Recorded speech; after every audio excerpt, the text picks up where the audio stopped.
Vă salut pe toți, bine v-am găsit la un nou episod într-un sfârșit. O să încep acest episod prin a-mi cere scuze pentru inactivitatea mea din ultimele 2 săptămâni. Mai exact ce s-a întâmplat, la Constanța a nins, au fost temperaturi doar cu minus, a fost o vreme foarte nașpa, în sensul în care a fost foarte frig, a nins, a fost numai gheață, am avut numai probleme, ca să zic așa, de genul acesta. Și pentru că a fost atât de frig, vă dați seama că nu am putut să lucrăm afară, zăpada ne-a împiedicat și mai mult toată această distracție, ca să zic așa, și m-a dat un pic peste cap cu programul pe care l-aveam în minte în legătură cu ceea ce aveam de făcut la BMW-ul E39, la care astăzi, bineînțeles, am venit și o să ne reapucăm de treabă. E foarte complicat cumva cu timpul, a fost o perioadă destul de aglomerată pentru mine, pentru Bogdan. Momentan sunt singur la garaj, urmează să apară și Bogdan cât de curând. Și am venit ca să pot să pregătesc toate lucrurile pe aici, stânga în dreapta, să pot să fac cam tot ce e de făcut, de pregătit, ca să zic așa, întrucât astăzi îmi doresc să mă apuc să tai peticele pe care le-am identificat cu rugină. Și e un punct în care eu mă simt cumva foarte vulnerabil, ca să zic așa, întrucât eu n-am tăiat niciodată cu flexul, nu am sudat niciodată, nu am confecționat niciodată petice de genul acesta, iarăși petice între ghilimele, sau cred că așa se numesc. Nu am făcut niciodată absolut nimic din tot ce urmează să vedeți voi astăzi. Nici eu, nici Bogdan nu am făcut tinichigerie în adevăratul sens al cuvântului. Nu știm exact la ce să ne așteptăm. Este foarte probabil să facem niște greșeli sau poate nu facem niciun fel de greșeală, întrucât ne-am uitat la niște clipuri și ne-am informat un pic și am mai pus o întrebare stânga și în dreapta pe unde am considerat că există niște oameni care ar putea să ne ajute cu niște sfaturi, tocmai ca să ne facem treaba mai ușoară și ca să o facem cât mai corect posibil. Dar ăsta a fost challenge-ul, ca să zic așa, în momentul în care am cumpărat această mașină și am spus că încercăm să reparăm și să facem noi tot ce se poate. Chit că nu cunoaștem, chit că nu știm, de asta am cumpărat eu BMW-ul E39, de asta Bogdan a cumpărat BMW-ul E36 care se află în fața mea, ca să învățăm să lucrăm pe ele și să avem două mașini realizate din mâna noastră, pentru că, na, în momentul în care faci ceva tu cu mâna ta pe lângă dezvoltarea de care ai tu parte, ca să zic așa, pentru că nu e neapărat ceva foarte simplu sau, na, ai nevoie de niște curaj ca să faci toate lucrurile astea, ai un lucru mult mai bine realizat, ca să zic așa, sau poate realizat cu o atenție mult mai sporită, o atenție mult mai ridicată, pentru că faci pentru tine, lucrezi tu pentru tine și pentru că îți dorești, bineînțeles, un rezultat cât mai bun. Că despre asta este și vorba cumva în tot ce facem noi aici, ne dorim un rezultat cât mai bun și poate că un tinichigiu nu neapărat foarte scump, să zicem, l-a realizat, dar poate nu cu aceeași atenție, dar cu siguranță cu mult mai multă experiență decât noi. Chiar și așa, în cel mai rău caz, nu are ce să nu iasă bine, avem o grămadă de variante de backup pentru absolut orice și, bineînțeles, ne apucăm de treabă cât de curând și să vedem unde o să ajungem, ce o să se întâmple și cam care vor fi rezultatele a tot ce vom face astăzi. Am emoții, v-am spus, n-am făcut niciodată treaba asta și mă simt emoționat. Ne-am pregătit cu flex, cu o mașinărie care taie tot felul de... o să vedeți imediat și asta, discuri pentru tablă, cu mănuși, cu ochelari, cu flex, cu apărătoare, cu tot ce trebuie. Ne-am pregătit din orice punct de vedere ca să fie treaba cât mai bine executată și cât mai corectă, ca să zic așa. O să vreau să facem o treabă cât mai bună. Am un alt fel de energie astăzi, nu știu dacă voi observați, mă simt emoționat. Și nu mă simt emoționat din cauza camerei, mă simt emoționat din cauza ce urmează să facem și chiar sunt foarte entuziasmat. Au trecut, asta cred că este a treia săptămână în care nu am făcut nimic, abia acum începem. Și de atunci, de ultima dată când ați văzut voi pornirea BMW-ului 39, nici că l-am mai pornit. Și urmează să-i dau și o cheie, să vedem cum pornește după atâta timp. În fața BMW-ului meu, ca să zic așa, este BMW-ul E92 al lui Bogdan, care este aici pentru alte lucruri pe care trebuie să le facem la el, dar neimportante în un moment de față. Și urmează să facem un mic switch de mașini, ca să zic așa. O să o scoatem pe a lui de aici din fața garajului și o să o punem pe a mea ca să fie toate lucrurile mult mai aproape. Și să vedem ce iese. Sunt curios cum e să tai cu flexul podeaua mașinii. Vă jur, n-am făcut asta niciodată, dar așa emoții am că nu mai pot. Nu mai pot. Și ca mic amendament, acum pentru că toți suntem la începutul videoclipului, nu uitați să dați un like, un comentariu în care să-mi spuneți ce părere aveți de ce am făcut până acum sau de ce urmează să fac. Puteți să mă și înjurați așa cum am zis până acum în celelalte videoclipuri, că n-am niciun fel de problemă cu asta, fiecare e liber să-și exprime părerea și să zică ceea ce își dorește. Dați un subscribe, cum am mai zis, un like și noi urmează să ne apucăm de treabă. Dar până atunci să vedem cum pornește BMW-ul meu. Și dacă aveți vreo mașină pe care vreți să o filmăm, ca să vă rămână și vouă amintire pe aici pe YouTube, sau ca să, nu știu, să aveți și voi un clip cu mașina voastră pe YouTube, sau să mi-o arătați mie, să mi-o prezentați, vă aștept cu ea la filmat. Dați un mesaj pe Instagram, aveți Instagramul meu în comentarii, în descriere, aveți Instagramul meu. Îmi dați acolo un mesaj și stabilim o zi, o oră și ne vedem și facem o filmare frumoasă cu un cinematic frumos și vedem ce este. Și în cazul în care, dacă toți suntem aici, am avut o problemă la Phaeton, la mașina mea cu care merg zi de zi. Am pus ceva pe story, urmăritorii mei poate și-au dat seama de niște chestii pe acolo. A trebuit să schimb șaibele de foc la injectoare. Am filmat într-o oarecare măsură procesul, dar nu neapărat complet, să zic așa. Are și un clip destul de scurt, dar rezultatul a fost unul bun, cu un motor care funcționează perfect, fără niciun fel de zgomot, fără niciun fel de injector care suflă, fără absolut niciun fel de problemă. Chiar am curățat fiecare injector în parte, am schimbat fiecare șaibă de foc, am schimbat fiecare o-ring.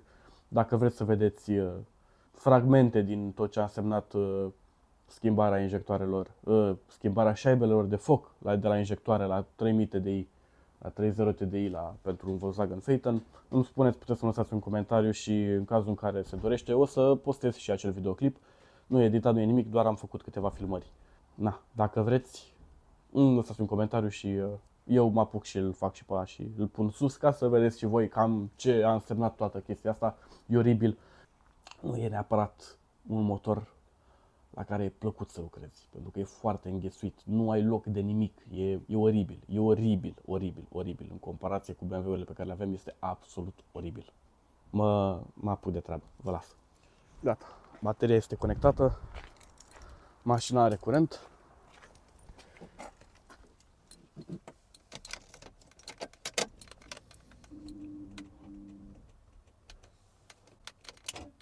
Dar bateria a cedat după atâtea săptămâni.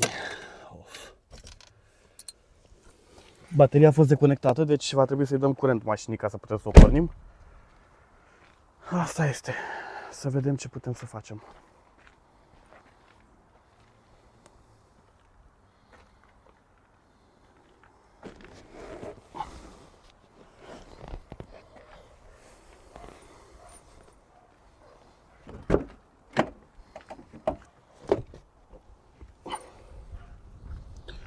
Complicat.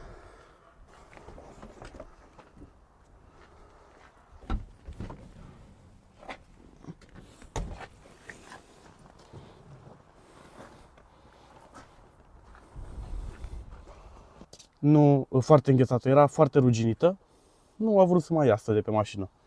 Și bineînțeles că Pardon. Aceasta este pedala de accelerație a mașinii în cauză și bineînțeles că s-a rupt pentru că este foarte veche și pentru că este o bucată de plastic care se tot apasă și se mișcă în porțiunea asta de jos. Ea se prinde cumva de un loc de unde mașina cumva este foarte, cum să zic eu, ea se prinde de o bucată de metal care face parte din podeaua mașinii și bineînțeles acel loc de metal din podeaua mașinii era foarte ruginit. Și bineînțeles era înflorit și făcut urât și nu a vrut să iasă sub niciun fel de formă. Și din păcate asta a fost singura variantă pe care am avut-o pentru mașină. Și pentru pedală de fapt. Da. Asta este. Firul acesta roșu pe care voi îl vedeți este firul de plus ce vine de la baterie până în față și pe care eu îl voi desface, ca să zic așa, pentru a-mi face mai ușoară viața. Și pentru că acest obiect nu mă încurcă aici și am nevoie doar de cablu dat într-o parte, cred că puteți observa că m-am echipat mai bine pentru că era foarte frig și este în continuare foarte frig. Aș vrea să vin cu o perie de stârmă cumva să pot să curăț această zonă și să vedem. Mai găsit o gaură, da, asta e gaură, mâncați așa. Asta e gaură, nu că e gaură, dar asta așa cum era cu dop, cum e aici. Da, hai să vedem ce facem.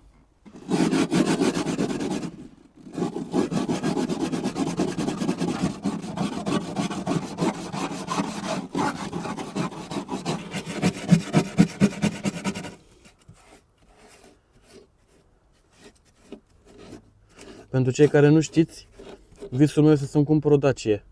Vreau o Dacie Breco 1410, ultimul model CN4, zâmbetul lui Iliescu. Și vreau să-l restaurez, așa că mă bucur cumva că fac chestia asta acum la BMW-ul ăsta, pentru că o să-mi fie mult mai simplu să lucrez după aia la acea Dacie, pentru că o să știu cam ce este de făcut. Adică deja o să prind experiență în acel punct. Și așa că fac divers, săptămâna trecută n-am apucat să filmăm, să facem mai nimic, pentru că m-a tatuat Bogdan. Da, cum ați auzit, Bogdan m-a tatuat, Bogdan se apucă de făcut tatuaje, așa că o să vedeți probabil când mai vine vara și mai vine un pic căldura și o să mă vedeți la tricou cum arată. Dar chiar și așa era prea frig afară să facem ceva. Să rămână. Toată viața noastră este un șpriț. Am reușit să mutăm mașina, a pornit sfert, n-am mai apucat să mai filmăm. Și cam așa se prezintă situația.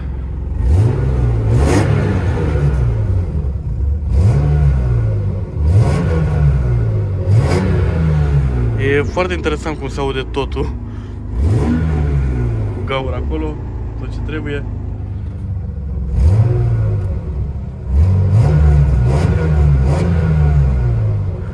Mi-a fost doar tare de ea. Nici nu se aude, să mor eu dacă se aude. Avem o semnalizare care a rămas pornită.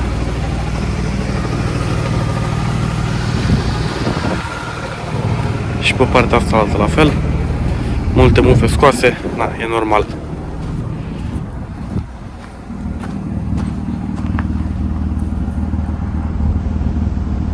Oh my god. This is my husband, you know. This is my husband. Ia și flexul în mână dacă tot ești șmecher. This is my husband. O tăiem, bă, băiat. O să mă duc așa pe diagonală cumva. Da. Vrei să deschizi și cealaltă? Da. Vezi că deci tot.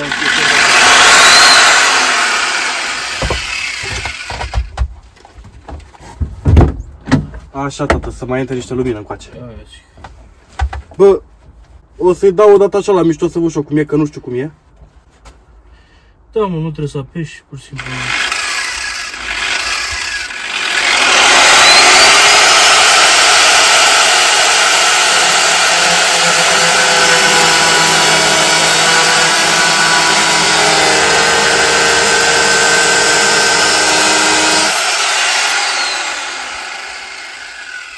Doar am pupat-o acum.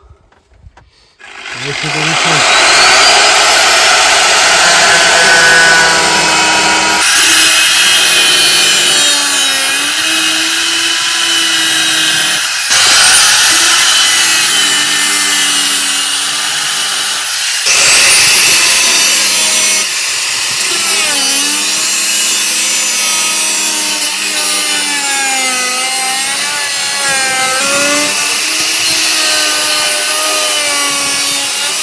Ideea e, fii atent, să nu forțezi niciodată discul să stea așa. Să stea drept. Cum ai făcut acolo, trebuie să stea cât mai drept. Dacă nu, face bum bambucea. Te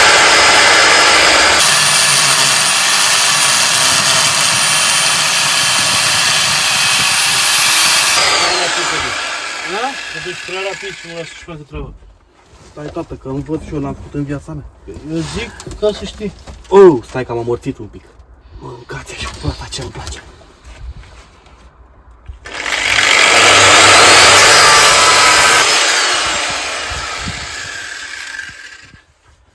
Foarte bine. Ce, am învățat să vin mai drept așa, dacă că mă forțează și peretele. Și în colțul ăla mai trebuie insistat. Unde? Aici? Nu, în celălalt colț. Aici? Da. Păi mai am de făcut, dar nu mi-ajunge flexul cum ar veni așa, știi? Uite, stai firia al dracu.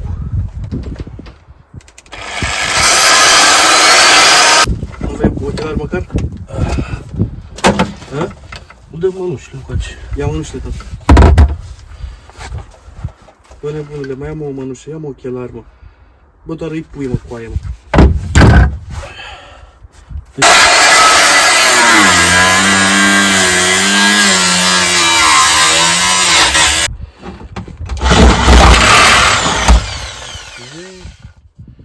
Ok, o să vedem aici. Așa.